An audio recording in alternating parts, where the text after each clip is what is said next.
Merci beaucoup. Monsieur le ministre, bonjour. Bonjour. Ici, dans la salle du Conseil des Nations Unies des droits de l'homme, la résolution que portait la RDC vient d'être adoptée. Est-ce une victoire ou c'est juste une symbolique? Non, c'est les deux. C'est une grande victoire pour la RDC, pour le président de la République, qui tient à ce que la RDC fasse connaître les graves violations qui se passent sur son territoire. Comme vous le savez, en fait, l'impunité dans la région des Grands Lacs est à la base de la perpétuation des violations à grande échelle, qu'il s'agisse des crimes de génocide, des crimes contre l'humanité, des crimes de guerre, des crimes d'agression. Tout simplement parce que ces crimes n'ont jamais été réprimés sévèrement. Cela fait que des gens prennent le goût d'en commettre suffisamment depuis 30 ans. Et donc ici à Genève, au Conseil des Nations Unies des droits de l'homme, nous sommes heureux d'avoir assisté à un débat entre les pays qui tiennent à cœur la RDC et qui considèrent que les violations qui s'y passent doivent cesser. Les pays qui considèrent que le Rwanda a suffisamment commis de graves violations, qu'il doit retirer ses troupes de la RDC. Des pays qui considèrent que le M23 ne peut rien faire s'il n'a pas le soutien du Rwanda. Et donc, nous sommes heureux que tous ces pays réunis ici à Genève, plus de 100, ont considéré que c'est le temps de déclencher deux mécanismes. Le premier mécanisme, c'est d'envoyer une mission d'établissement des faits. Ça veut dire une mission qui va documenter, qui va recueillir pour que les preuves ne se perdent pas dans les temps voisins, de manière à passer au deuxième échelon, celui de la création d'une commission d'enquête.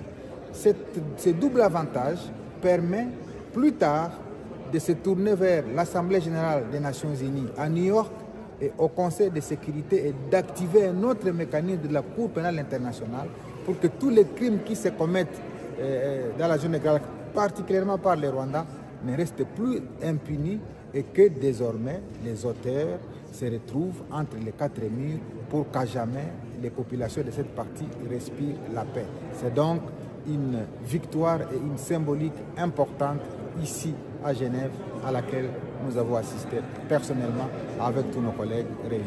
Jusqu'à la fin, on a vu que le Rwanda ne voulait pas qu'on vote cette résolution. Est-ce à dire que cette résolution est également une sorte de condamnation, une ultime condamnation de la communauté internationale face à l'agression rwandaise? Le Rwanda a appelé tous les États à ne pas voter la résolution. Et vous avez suivi que le président a insisté s'il y a un seul État qui peut lever les doigts pour ne pas voter la résolution, eh bien, il n'y avait aucun seul doigt d'un État qui s'est levé pour se ranger derrière les Rwandais. C'est tout simplement pour dire que l'isolement des Rwandais est en train de se confirmer ici dans les milieux internationaux.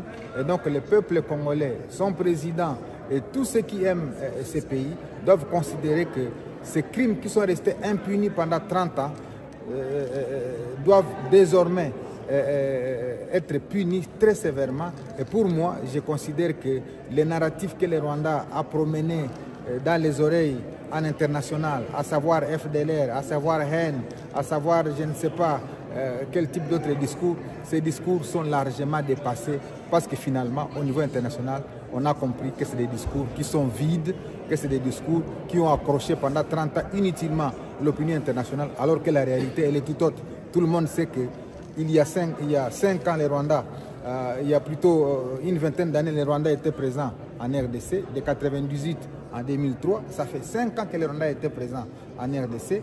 Tout le monde sait que les Rwandais sont encore présents de 2022 à 2025. Ça fait 3 ans. 5 plus 3, ça fait 8 ans. Comment peut-on accepter qu'un pays soit 8 ans dans un petit espace comme l'Est de la RDC et n'arrive toujours pas à éliminer les FDLR s'ils existent? Donc tout simplement, ce narratif-là a perdu son sens, a perdu son contenu. Et pour nous, nous sommes très heureux de constater qu'au niveau international, les discours fallacieux que les Rwandais ont toujours vendus à travers le monde est en train de perdre son sens. Maintenant, il nous appartient à nous de suivre les mécanismes qui sont définis dans la résolution pour obtenir que la mission d'établissement des faits soit rapidement déployée, pour obtenir que la commission d'enquête fasse réellement son travail et qu'au niveau des instances internationales, on se rassure que les auteurs qui sont passibles des condamnations et des sanctions les soient, et que désormais tout Merguimène ne puisse pas considérer que la prise d'armes constitue une voie facile pour tuer les vies humaines. Que répondez-vous à ceux qui disent que plusieurs résolutions, oui, mais rien ne change sur le terrain? Qu'est-ce que cette résolution peut changer comme donne sur le terrain, et qu'est-ce que vous pouvez dire à la population par rapport à cet acquis? Moi, je pense que la cruauté humaine, doublée des tueries des casques bleus, la violation de 163 femmes dans la prison de Monzenze, la tuerie des enfants qui étaient dans la maternité Charité maternelle à Goma par l'armée rwandaise, les bombardements des camps de déplacés qui sont des cibles non violentes. Je crois que ces éléments-là ont atteint les cœurs du monde, et que cette résolution qui est votée par consensus, parce qu'il n'y a pas un seul vote qui a été émis, mais par consensus, démontre finalement que le peuple congolais doit commencer à espérer à la mobilisation de toute la communauté internationale en sa faveur. Parce qu'il y a beaucoup d'années, les gens pensaient que la communauté internationale avait tourné le dos contre la RDC. Mais ce qui se passe ici à Genève est un signal fort, est une symbolique que le monde entier a désormais ses yeux rivés vers la République démocratique du Congo. Merci, Excellence.